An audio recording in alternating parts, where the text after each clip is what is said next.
If you don't get caught, what not, right? Tate hits on the first. He'll get the bonus. And he's perfect on both. Now full court pressure by Mason. Amir Johnson breaks it. Spins away.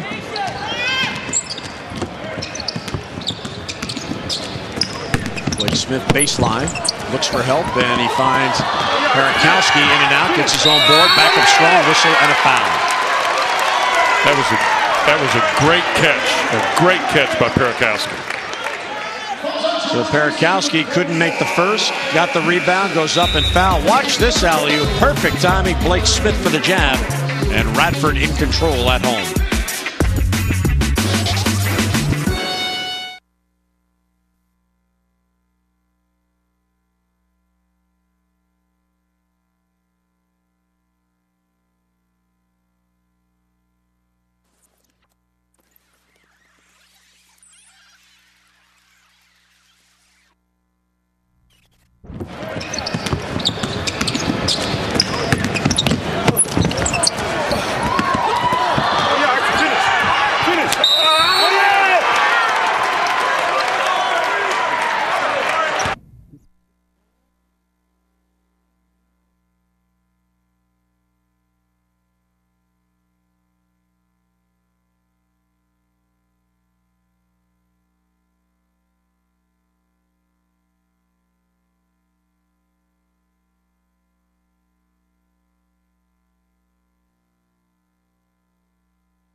(63-44). Radford has the lead, and they also have Art Perakowski, who is making his presence more than felt inside. Jim, this is a great example of a couple of skills that Perakowski possesses that the scout from Detroit Pistons is going to like. First thing, that was a tough pass by the guard. He was able to catch it. He was able to hustle and grab that rebound, and then he was able to grab the rebound in a crowd and go back up with force. Ryan Pearson, big kid, ended up fouling him hard. He still was able to get that ball up to the basket. Very impressive performance by Perakowski. And if I'm the scout here from the Detroit Pistons, I'm glad no one else is watching this, because I may think I have a steal. Well, somebody's watching. It's on television. Yes, it is. But I'm the only scout in the NBA that's here in person watching this very impressive performance by Perakowski. Perakowski and Trifunovic each with a double-double. Fourth time this year that Radford has had two players double-double in the same game, and the other three, they won all three. So Brad Greenberg enjoying what he is seeing. And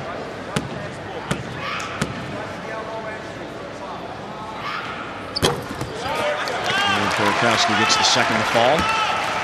20-point lead for the Highlanders.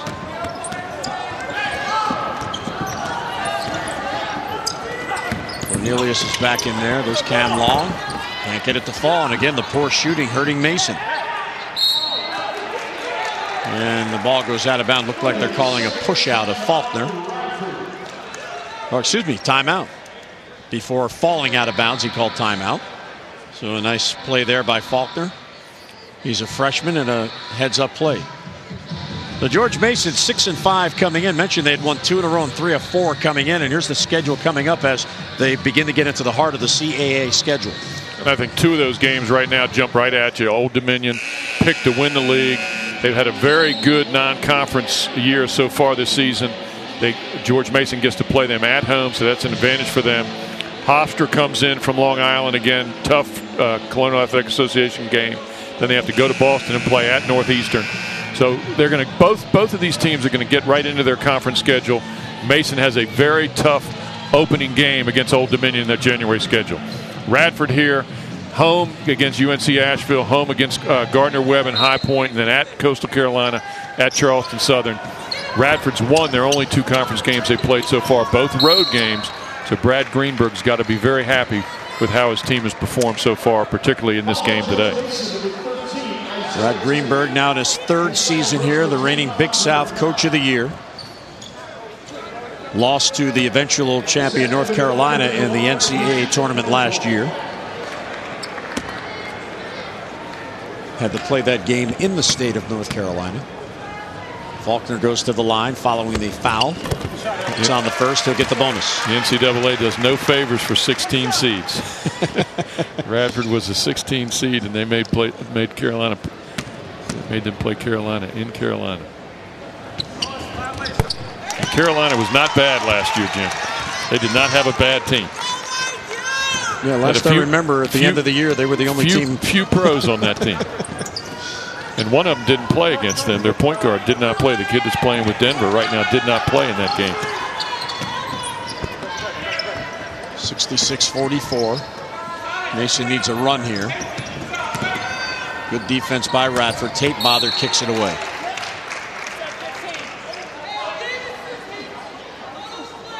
As a coach, it has to be satisfying. You're watching this with your coach's view as well.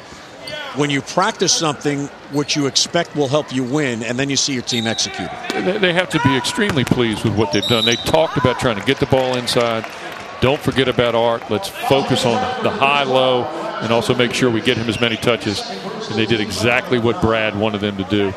But also the thing that's impressed me is how they shot the ball from the free throw line, because Mason put him on the free throw line early. Mason, if you remember, got in the double bonus very early in that first half. And Radford was 10 for 11 that first half, which helped them to keep the lead, and they've just built on that lead in the second half. Pearson hits on the first, sophomore from Queens, New York. He's from Far Rockaway. And I think Radford's probably done the best defensive job on Pearson. Pearson comes in as their 2nd leading scorer and really has not done that much at all. I think Radford's size has really bothered him. Tough break there. Steele on the full court press, but then a turnover from Mason. Trailing by 20, just over 7 minutes to go. Will stay in the full court press. And there's a foul, and that'll be called on Mike Morrison. And for Mike Morrison, that will be number 5, so he will head out of the game. Well, he had the tough task going against Perakowski, and he fouls out. And I think one thing the coaches are talking to him about right now is you cannot let Art Perakowski. The guards did a great job of denying the basketball to everybody out there on the floor, and Morrison let Perakowski come up the sideline and catch that basketball. I'm sure he's going to discuss that with Mike on the bench right now. Perakowski too strong on the free throw attempt. Just as we praised him being able to shoot free throws, he's disappointed us, Jim. And hits on the second.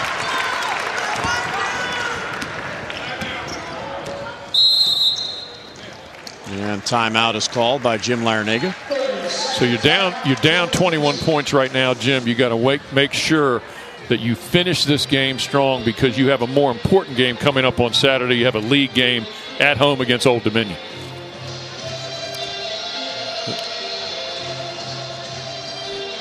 Well, George Mason tonight, 67 points on the board. They're averaging just over, or just under rather, 67 points per game. The statistic that jumps right at you is that field goal percentage, shooting 28%. You're not going to beat a team that won their league, won their conference tournament, like Radford, shooting 28% from the field. They've just really had a very bad. Some of it is Radford's defense. Some of it is just not George Mason's night-to-night shooting-wise. Fans all dressed alike, watching the game. There's Isaiah Tate, too short, ball loose, out of bounds, and that goes out of bounds off Cam Long. George Mason certainly hustling in this game. They've had some tough breaks, and the inability, especially in this half, to get those inside shots to fall really has hurt. Again, the guards did a really good job denying the ball, and then Williams let Perakowski come up to catch that ball. Williams has got to guard him. He's got to get out on the floor and guard him and prevent Perakowski from coming up and catching that basketball. Inside, there's Perakowski. Nice feed, and the easy bucket. Williams is looking for help from the other side from Andre Cornelius. Perakowski's just too big. Got to get help in there from the weak side. 30-point game for Perakowski. Good defense by Art on that play. Williams went to his jump hook, and Art just went up, didn't pick